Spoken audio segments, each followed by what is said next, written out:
What's up, guys? Welcome back for another album review. Of course, in this video I'm taking a look and I'm going to be talking about the fourth mini album from 17. I guess it's called All, or maybe it's Al1 or whatever. You know, the stylization makes it a little weird, but I'm pretty sure it is All. So like in any other of my videos that I do, of course, I'm going to talk about this. I'm going to tell you what I liked about it.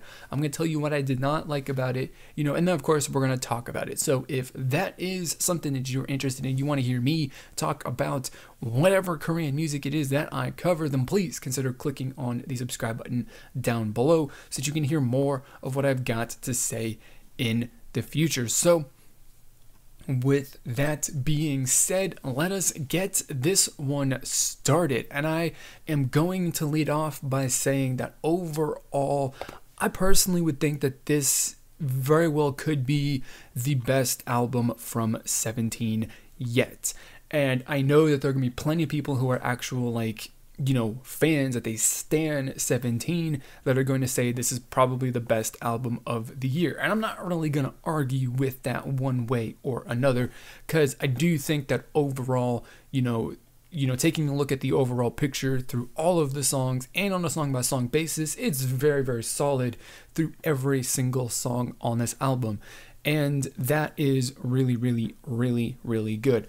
Of course, like I said in my music video reaction for Don't Wanna Cry, this is an evolution of the group in which I saw coming, and of course, as many people who pointed out in the comments, or a couple people pointed out in the comments, fans of 17 kind of already knew about since their pre-debut days, since apparently they've been covering and doing stuff like this before they debuted. But as is the path of, you know, boy groups, as it seems to be, from smaller companies, or companies I should say, that are outside of like the top 3 or 4, because Pledis is not necessarily a small company, but you know, companies that are outside of the top 3, they tend to go in a pretty predictable pattern with the boy groups that they debut. They start with something that is kind of cute, a look and a sound that is kind of cute, and then of course, whether they succeed or fail, they evolve from there and become more, you know, mature and grown up over the next couple of years or so. And so we've seen that evolution from 17 from their debut up until now. And, you know, with me not being familiar with 17 outside of the music videos that I've watched and the music that I've heard off of their albums, I could definitely see through, you know, bits and parts of the choreography in their early music that indicated that they definitely had something similar to this in it. And this is like just taking a look at their choreography, which I thought at moments during the performances for those music videos and stuff like that didn't really fit super well with what the imagery was and of course what the audio was. So what we've got is this song here with this album and the song Don't Wanna Cry, which shows a pretty big amount of development from the group, and I think that it is really, really good. Generally speaking, taking a look at this album looking at it through the big picture, is this from start to finish, the first song to the last song on this album, it's a pretty calm and relaxing sort of like EDM experience. It is definitely a very, very enjoyable song, or an enjoyable album to listen to from start to finish, and like that is really, really good. When you take a look at an entire album, of course, I kind of think that when you listen to an album and you listen to it from start to finish in, you know, from, you know, starting with 1, 2, 3, you know, going in order, that it should kind of take you on a journey to a certain extent. And I'm not really going to say that this song, you know, we go on an interesting journey throughout the song, but what it does do is it is a very, very cohesive, and just every single song on this album follows it, you know, pretty strong. It's a pretty well-themed album, and there aren't very many songs, or there aren't any songs, I should say, that really kind of deviate from, you know, that smooth, relaxing, you know, not crazy, super energetic EDM kind of influence that is in every single one of these songs. And it's honestly kind of rare, or it feels like it's rare at least, to listen to a K-pop album that is just that whoever put it together, whoever came up with the idea for all of these songs, you know, had the vision that they're going to have a really, you know, tightly knit you know, theme and sound for every single song on the album. A lot of K-pop albums are relatively eccentric.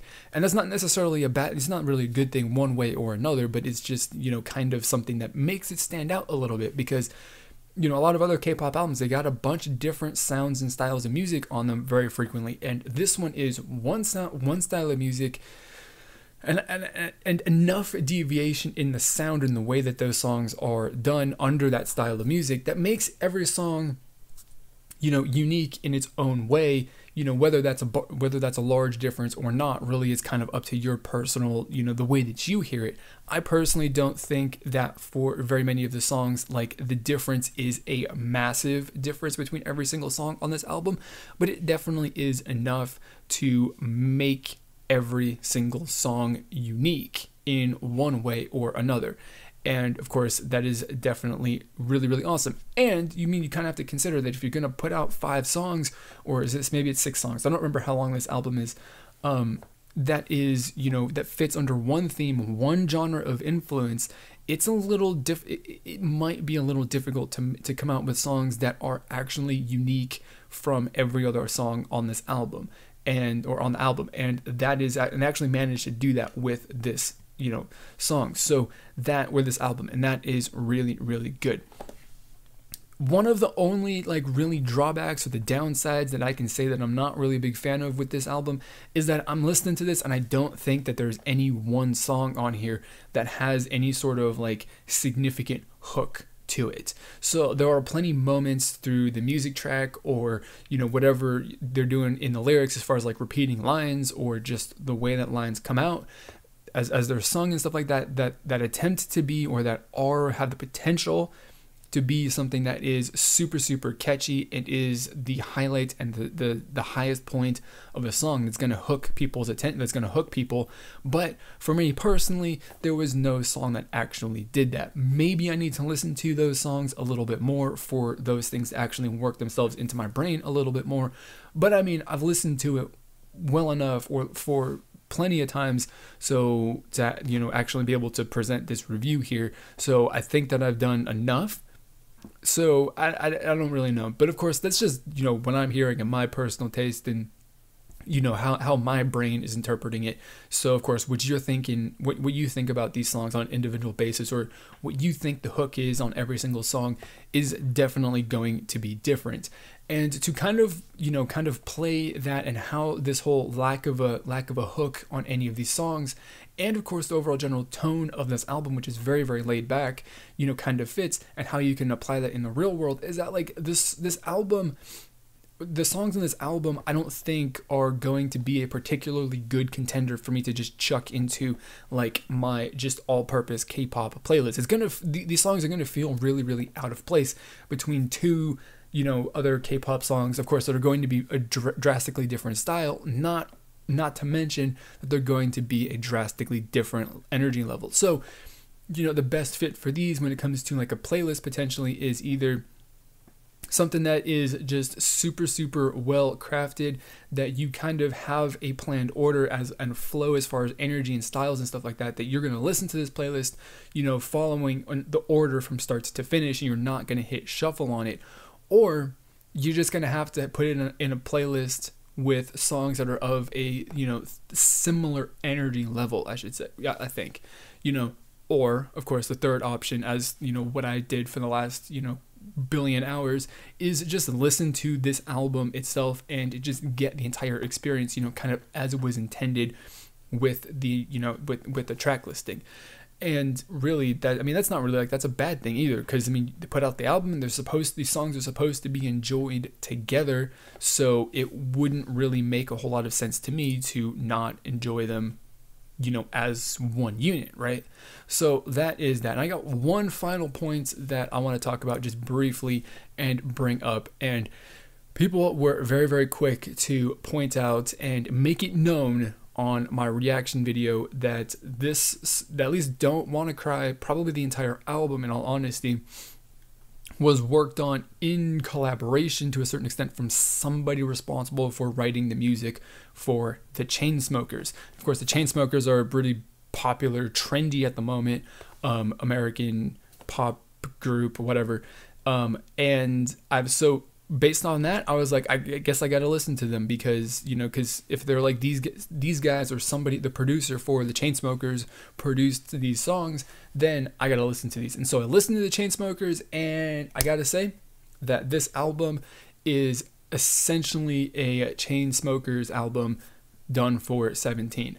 And that's not a bad thing. I really don't think that that's really a bad thing. Of course, depending on the way that you want to look at it and the way that you want to take it, it may or may not be. So, of course, the good thing is that, or the good part about that is that it's still whatever it is, despite the fact that it is, you know, definitely heavily influenced by the Chainsmokers sound.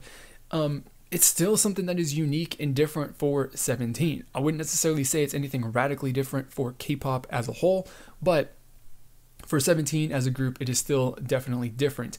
But on the flip side, it is kind of maybe disappointing that it is a somewhat copy of the sound that the Chainsmokers have.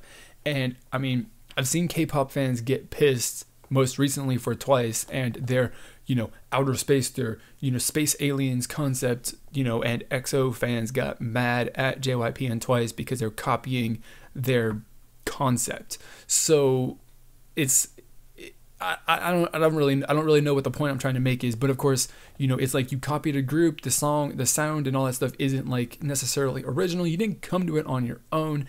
And so the fans aren't really mad about that. But again, I'm not mad. It's just something that we're pointing out here, and I guess making an interesting point to finalize this this video and my review. So my overall score on whether or not I would buy this album, because I don't do a, you know, I don't rate these albums on a, you know, number scale or anything like that. It's based on whether or not I would spend my money on this album. And I have to say that, I mean, definitely, I think that it is definitely worth a buying, especially if, you know, I was a relatively big fan of 17. Like, I enjoy the music, but I'm not like the biggest fan of their music. So it definitely is something that I would add onto my wish list as far as, you know, what I'm going to buy in the future, but I'm not going to be running out to buy it like necessarily anytime soon. It's very likely that by the time that I even get around to wanting to buy it, it's going to be out of print or something like that. So I definitely think that it would be like about that long before I actually have that interest. So that's what I got. That's all I got to say. That's my review for this album from 17. A pretty solid effort, you know, probably one of their best albums of their career thus far. And like I said, I'm not gonna fight anybody who says that this is one of the best K-pop albums of the year, because I can't really provide a good argument against that. So that's all that I've got to say. Now I want to know what you guys have got to say about this album. Let me know down in the comments below.